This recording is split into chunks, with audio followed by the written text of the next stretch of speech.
The episode of Family Guy that was analyzed was titled Mr. Griffin Goes to Washington. In a nutshell, the toy company that Peter Griffin works for is bought out by the El Dorado Cigarette Company, which tries to use toys to get children to smoke, thereby increasing profit.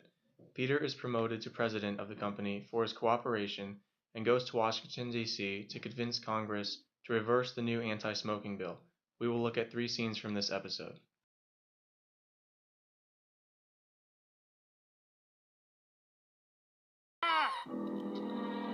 Gentlemen, we have a problem. There's an anti-smoking bill before Congress that could put us out of business. Yes, apparently causing cancer is this year's hot button. I don't understand it. We've tried everything to get through to these politicians. Harvard lawyers, lobbyists, wisecracking leprechauns. Excuse me, do you have $1? I'm a little short. Maybe that's the problem. They're all idiots in Washington. Instead of a smart guy, we should send a moron they can relate to. Yeah, absolutely. good thought. But where are we going to find someone within the company who's that stupid? Yeah, and not just stupid, fat, too. That's exactly what we need. Hey, wait a second. Didn't we just make a fat, stupid guy president? You bet we did. Gentlemen, our new tobacco lobbyist is that guy. The eerie music in the background portrays the El Dorado executives as villainous and foreshadows a possible evil event. The opening scene also shows them all eating similar sandwiches, implying their conformity as executive drones of a single company. Highly qualified people like Harvard lawyers and lobbyists haven't been successful in communicating with the so-called idiots in Washington. The lack of communication between these two parties sends the message that they are on different intellectual playing fields. Despite their nefarious purpose, the executives are using a new and effective strategy to appeal to their audience, which is Congress in this case, by sending a moron to relate with other morons. When one man suggests not just stupid, fat too, he is directly correlating obesity with stupidity, as if it is icing on the cake, and will seal the deal with Congress. This is a hasty generalization. Just because some overweight people may be dumb, like Peter, it does not constitute the assumption that all overweight people are dumb. When they refer to Peter as the fat, stupid guy they just made president, they are openly admitting to the audience that they only promoted him to keep his mouth shut about their true and devious intentions.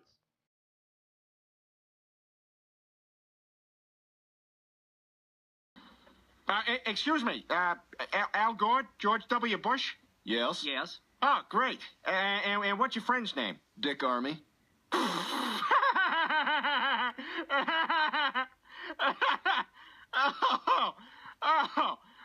God, no, seriously, what's his name?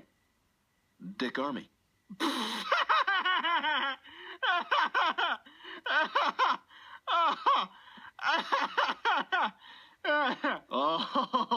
Oh, I just got it. Hey, Army. Hey, what's your wife's name? Vagina Coast Guard? No, I'm kidding you guys. Hey, get in the car. We're going to a skin bar. Yeah, okay. Oh, great. That sounds good.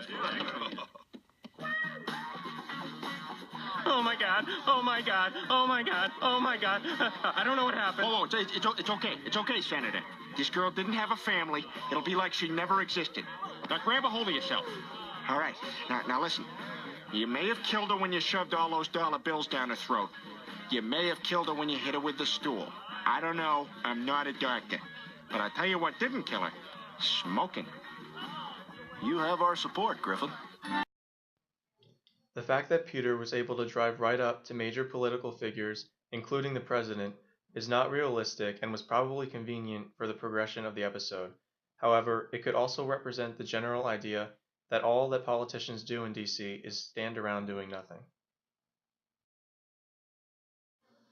Additionally, the fact that they would collectively agree to go to a skin bar with a complete stranger not only undermines their credibility, but also expresses their immorality as leaders of this nation.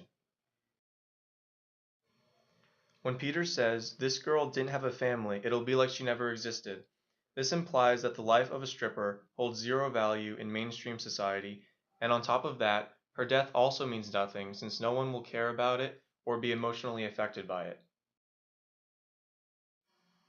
Whether the death of the stripper was part of Peter's plan or not, he takes advantage of the situation by feeding off the guilt of the politicians and downplays the negative effects of smoking by comparing it to the horrible actions that did actually contribute to her death. This could definitely be labeled as suppressed evidence, which is the failure to mention or otherwise acknowledge important, relevant evidence. Peter consciously ignores the ugly information, like how more than 16 million Americans are living with a disease caused by smoking, in order to make his case more appealing. Lastly, as stated before, Peter acts as the embodiment of 21st century America. This can be seen in his surprisingly calm reaction to seeing the dead stripper, since the majority of the US population is also numb to pain and violence thanks to modern media.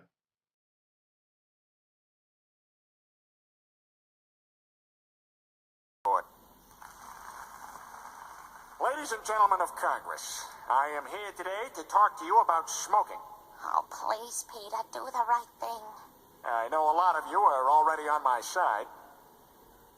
And for you naysayers, I have two strong words for you. Come on. Come on. Oh, okay. Okay, sure. All right. Thank you, ladies, and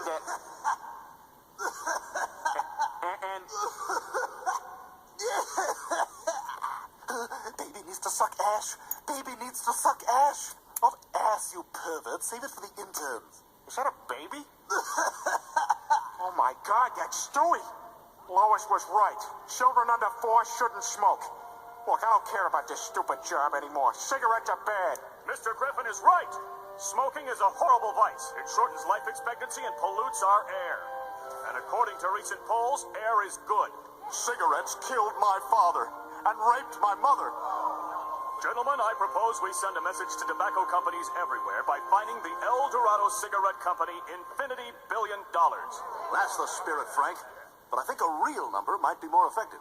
All in favor of fining this evil tobacco giant $100 million, say aye. Aye. But that'll bankrupt us. Oh, you mean the way you've morally bankrupted America? In this scene, the fact that all Peter needed to say was come on, to gain support for the smoking bill makes a big statement as to how naive, careless, and persuadable Congress is, according to popular belief. Also, this could be considered an appeal to authority. While Peter may not be a well-admired figure among Congress, the politicians are still agreeing with someone who isn't necessarily qualified to be talking about the topic at hand.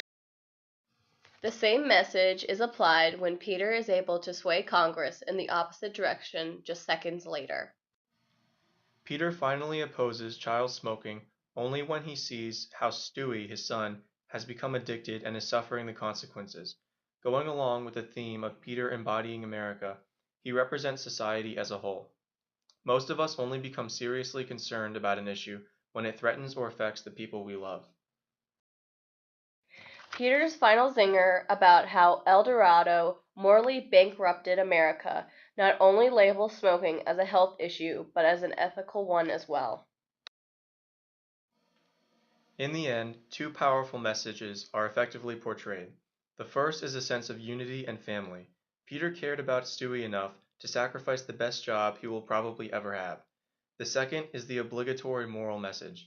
The episode appropriately used comedy to make the argument that smoking is often a negative aspect in society on account of its counterproductive influence on children.